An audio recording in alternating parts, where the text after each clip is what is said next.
Paper देख रहे हैं आप। इस पेपर में सीधा सा जो रिलेशनशिप का सवाल है उस सवाल को हमको हल करना है। और जो ये सवाल है ये लिखा है, एक परिवार के सभी 6 सदस्य A B C D E और एफ साथ में रहते हैं। बी सी का बेटा है पर सी बी की मां नहीं है। सी विवाहित युगल है, ई सी का भाई है, डी ए की पुत्री है, एफ बी का भाई। और इसमें से जो है 5 प्रश्न दिए हुए हैं, इन 5 प्रश्नों को हल करना है। कुल मिलाकर के इस तरह का अगर प्रश्न आ गया परीक्षा में, एक प्रश्न बना लिए तो 5 प्रश्न बन गए, एक बनाए तो 5 बना। ठीक है, आप वीडियो पर बने रहिएगा, मैं इसको करके दिखा रहा हूं। सवाल कह रहा है एक परिवार में सभी 6 सदस्य हैं, तो 6 सदस्य तो हमको लिखना पड़ेगा, यानी मेंबर कितने हैं परिवार में? 6 हैं। आप जो सवाल है स्क्रीन पर आप देखते होंगे, अब 6 मेंबर के हिसाब से हमको हल भी करना है। तो बी को लिखेंगे और कह रहा है सी का बेटा है, तो बी जो है सी का बेटा, ये बेटा इधर किनारे लिख देते हैं ताकि इसको समझ में आए। बी जो है सी का बेटा है। अब सी का लिंग पता नहीं है हमको सिर्फ बी का लिंग पता हो रहा है, क्योंकि बी पुरुष है, बेटा पुरुष ही होगा हमेशा, बेटा हमेशा पुरुष होगा, तो हमको बी का लिंग पता हो रहा है, सी का लिंग पता नहीं है। फिर आगे सवाल में लिखा हुआ है सी बी की मां नहीं है, तो क्या है? पिता है। इसका ये क्या है? पिता है, तो मतलब ये भी पुरुष है। अब इसकी भी, दोनों की भी लिंग ज्ञात हो गई, दोनों पुरुष हैं। फिर आगे सवाल, ए और सी विवाहित युगल हैं, मतलब सी का विवाह ए से हुआ है, मतलब ए अगर सी अगर पुरुष है तो ए महिला होगी, विवाहित है तो मतलब इसकी ये पत्नी होगी, इसकी ये पत्नी होगी, सीधी सी बात। क्या है? महिला है।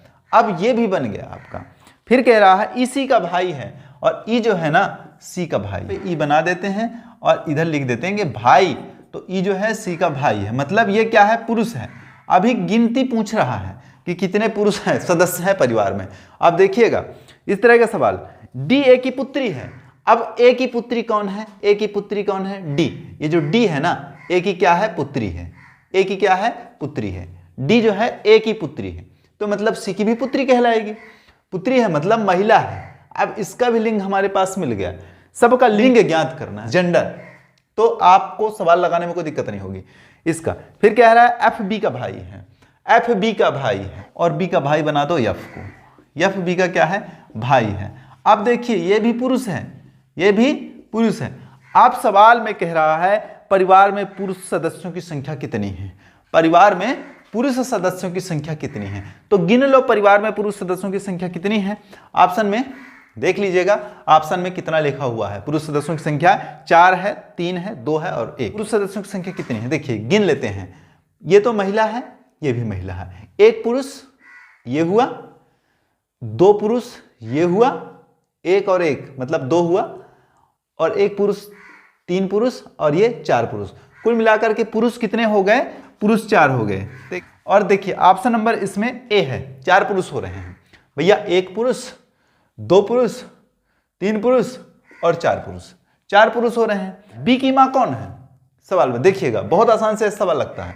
तो बी की मां कौन है भैया? पिता तो ये है, तो इसकी पत्नी ये है, मतलब बी की मां ए है, बी की मां ए है, बी की मां ए है, मतलब ऑप्शन नंबर डी सही है इसका। ए के कितने बच्चे हैं? ए के कितने बच्चे हैं? देखिए ए के बच्चे या सी के बच्चे, मतलब बात तो वही है, ए के बच्चे या सी के बच्चे। तो 1 बच्चा ये, 2 बच्चा ये, और इसका ये भाई है, तो 3 बच्चा। कितने बच्चे? 3 बच्चे। बच्चे कितने हैं? 3। किसके? ए के। अगला सवाल है ई की पत्नी कौन है? क्या बात है, ई की पत्नी कौन है? हमारा डाटा पर्याप्त नहीं है, क्योंकि ई में ई का कोई पत्नी से कोई संबंध ही नहीं बताया गया है। प्रश्न में कोई संबंध नहीं बताया गया है, तो हमारा क्या है? ई डाटा अपर्याप्त है। डाटा जो है अपर्याप्त है, अपर्याप्त डाटा है। ये वाली प्रश्न में अपर्याप्त डाटा है, क्योंकि डाटा ही हमारे पास नहीं है। तब हम क्या लिखेंगे? इसको ज्ञात नहीं कर सकते, क्योंकि डाटा ही नहीं। डाटा होता तो ज्ञात कर लेते। निम्न में से कौन सी जोड़ी महिलाओं की है? Option number 1 A E, A D, D F, B D. महिलाओं की जोड़ी कौन है? तो महिला कितने हैं इसमें? सबसे पहले महिला 2 हैं भैया, 4 पुरुष हैं तो 2 महिला ही होंगे, सीधी सी बात है, क्योंकि सदस्य तो 6 हैं, क्योंकि सदस्य हमारे पास, सदस्य कितने हैं? सदस्य हमारे पास 6 हैं, तो 2 ये हो गया और 4 ये हो गया। कुल मिलाकर के कितने सदस्य हो रहे हैं? 4 2 6 सदस्य हो रहे हैं। तो जब 6 सदस्य हो रहे हैं तो सीधी सी बात है कि 4 पुरुष हैं तो 2 महिला होंगी। अब 2 महिला में से महिला कौन कौन है? ए और डी महिला है, तो 2 महिला जो है ना वो ए हैं और डी हैं। तो ये वाली जोड़ी जो है महिलाओं की जोड़ी है।